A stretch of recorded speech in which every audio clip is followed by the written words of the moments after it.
The snow had been falling for 3 days without mercy, turning the mountain road into a white graveyard where even sound seemed to die. Before it could travel, the wind howled like something alive, angry, hungry, and it clawed at everything it touched. In the middle of that frozen nowhere, 2 small bodies lay pressed together beside a broken wooden fence, half buried beneath drifting snow. They were identical twins, no more than 8 years old. Their black hair was stiff with ice, their thin jackets soaked through, their fingers purple and swollen. If not for the shallow rise and fall of their chests, they might have already looked like statues carved from snow. One of them, Leon, could no longer feel her feet. The other, May, could no longer feel her hands, but they held onto each other anyway, because letting go felt worse than the cold. "Please, don't kill us," May whispered, though there was no one in sight. Her lips barely moved. The words vanished into the wind the moment they left her mouth. They didn't know how long they'd been there. Time had stopped meaning anything once the truck drove away. It had happened so fast. One moment, they were sitting in the back seat, squeezed together with a small cloth bag between them.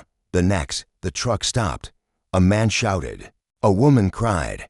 The door opened, and rough hands pulled them out into the snow. "You stay here," the man had said in Mandarin, his voice sharp with panic and fear. "Don't move. Someone will come." May had looked up at him, eyes wide. "Papa?"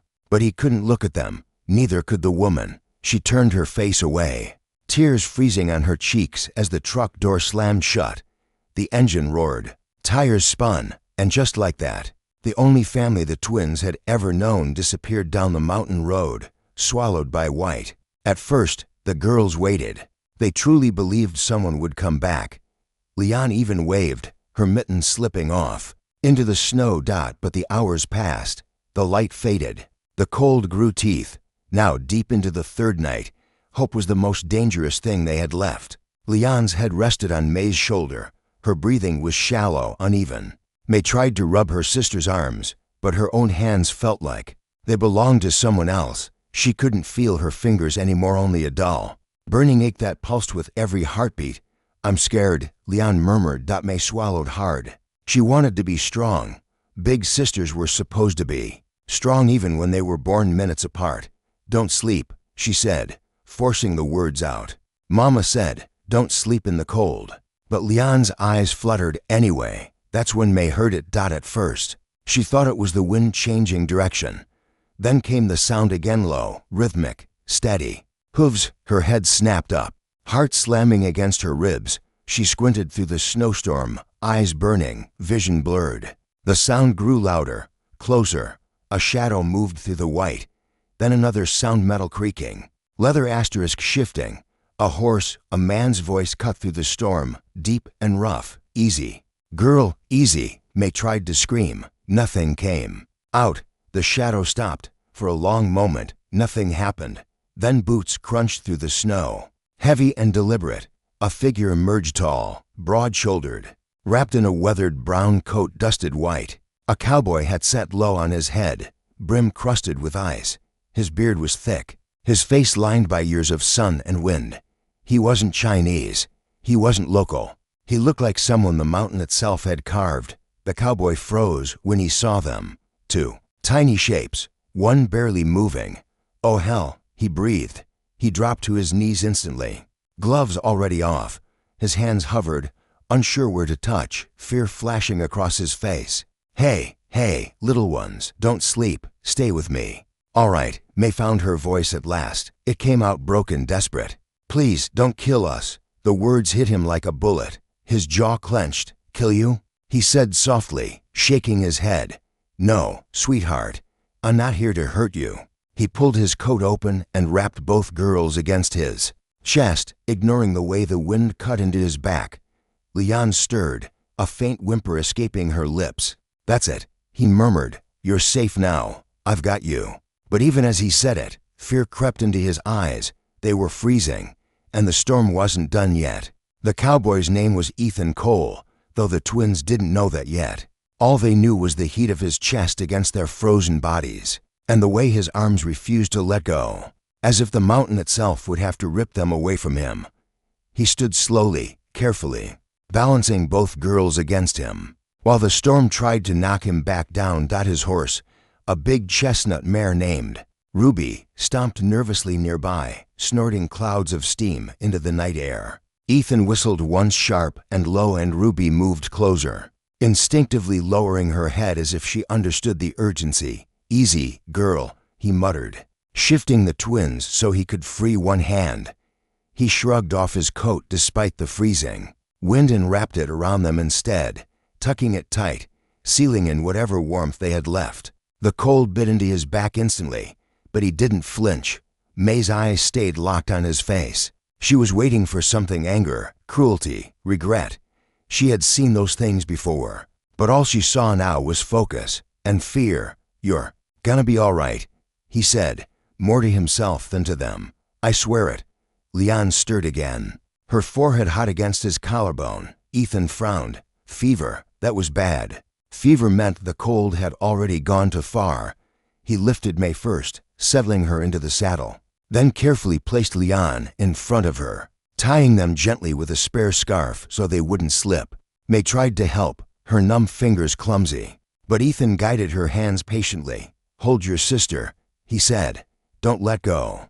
"I won't," May whispered. He mounted behind them, wrapping one arm around both girls, the other gripping the reins. "Hang on," he said, and nudged Ruby forward.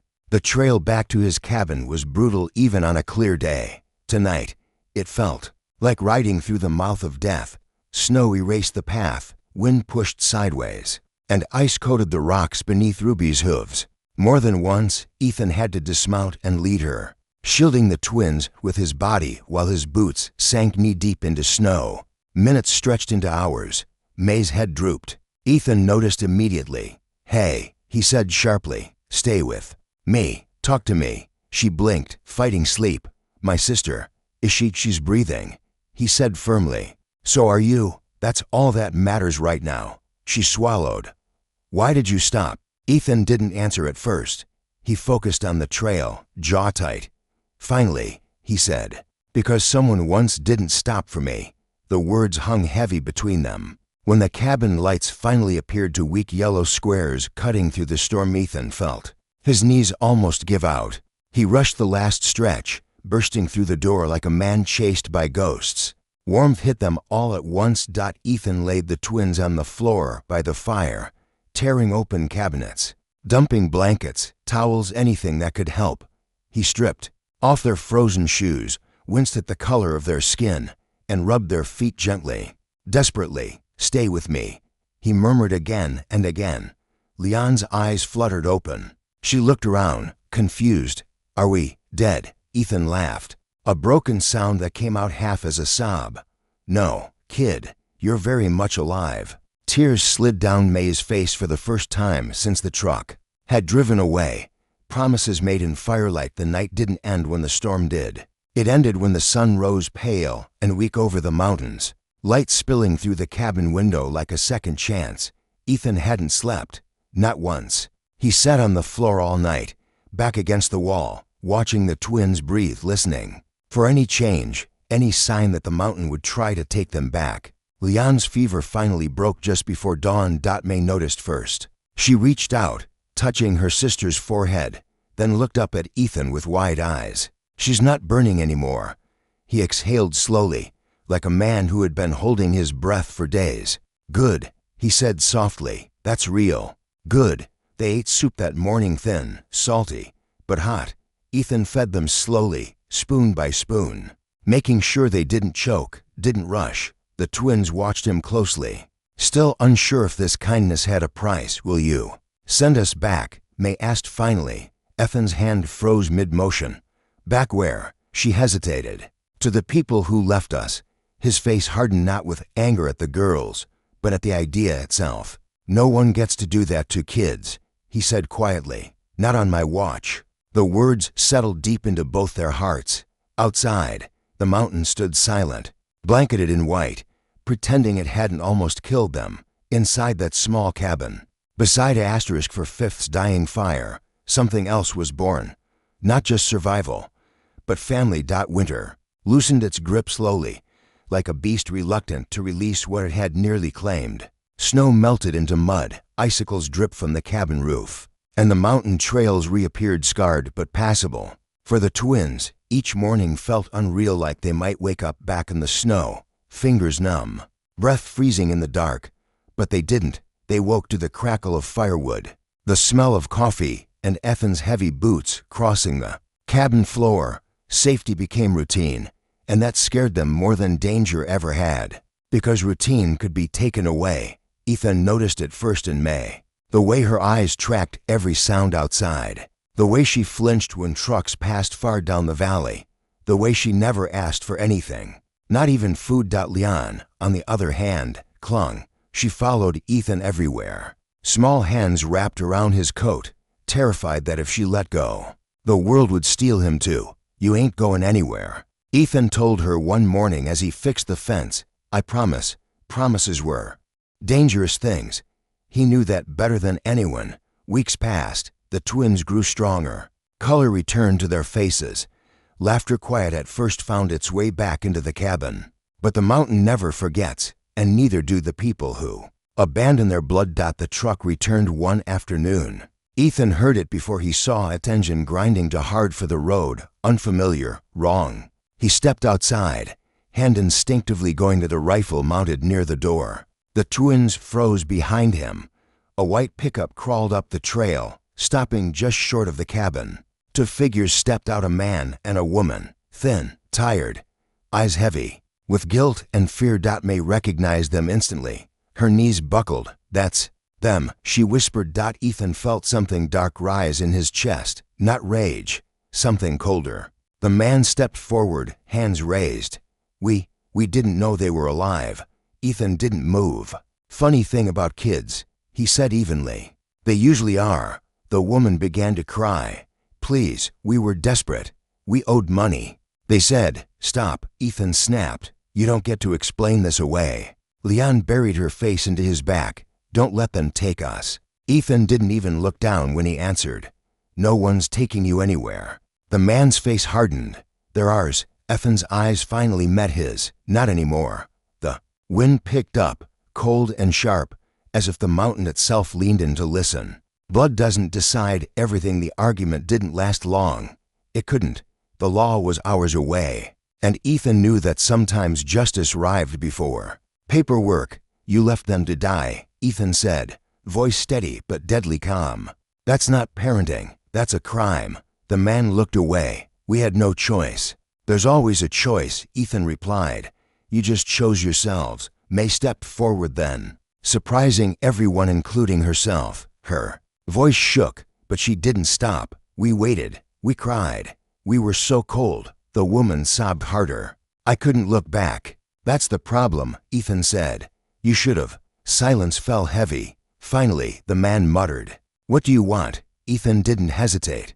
"You leave, and you don't come back. And the girls, they stay," Ethan said.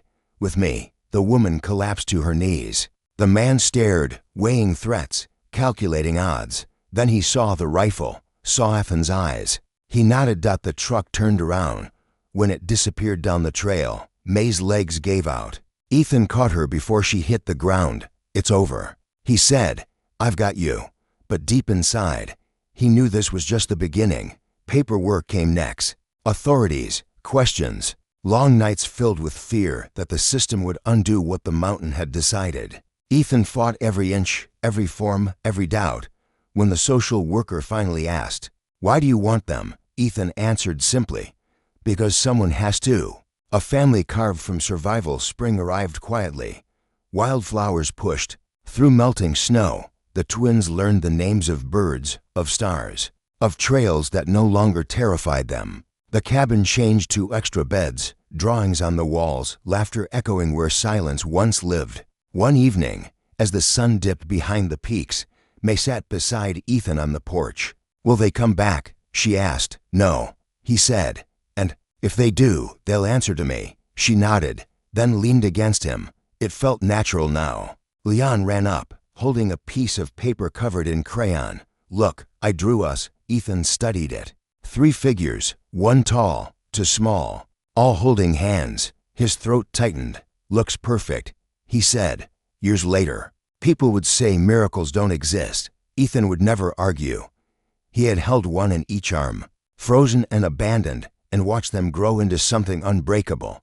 The mountain tried to kill them. A cowboy chose to save them, and that choice changed everything.